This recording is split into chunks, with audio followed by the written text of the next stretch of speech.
पर कुर्बान नहीं होता, कि आजाद ये हिंदुस्तान नहीं होता, अगर किसी माँ का बेटा इस वतन पर कुर्बान नहीं होता।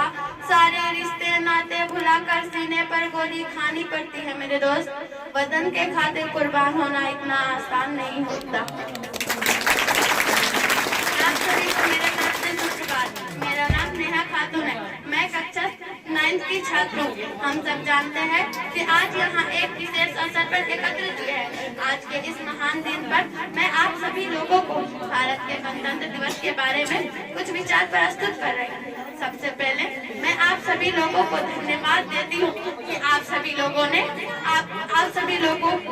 आपके सामने खड़े होकर बोलने का अवसर दिया।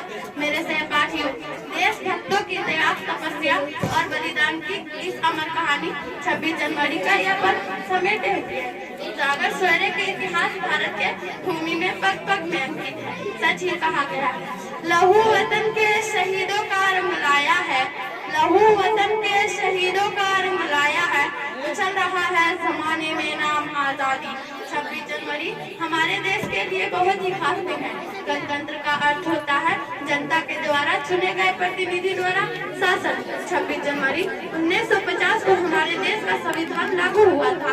इस दिन की सबसे अच्छी बात यह है कि हम सब इसे एक साथ मिलकर मनाते हैं। गणतंत्र, आप सभी को पता होगा कि रिपब्लिक डे यानी गणतंत्र दिवस का अर्थ क्या होता है। अपने राजनीतिक नेताओं को चुनने का अधिकार देश के लोगों के ऊपर होता है। यहाँ पर जनता के मतानुसार ही एक शासक को सत्ता की कुर्सी पर बिठाया जाता है। अगर जनता चाहे तो सत्ता पर बिठाए गए नागरिक को उस पद से हटा भी सकते।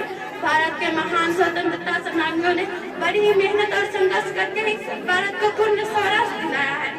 अब तो हमारा तिरंगा झंडा भी हमसे पूछने लगा है, क्या बात है भारत, आजकल मैं फहराने से ज्यादा कफन में दफनाने के क्यों काम आ रहा हूँ। महोदय, हृदय तो उस दिन फट गया जब एक बूढ़ी माँ अपने बेटे के चित्रों को देखकर बोली, महोदय आप तो भर्ती में 1 इंच भी कम नहीं लेते, मैं आधा शरीर कैसे ले लूं।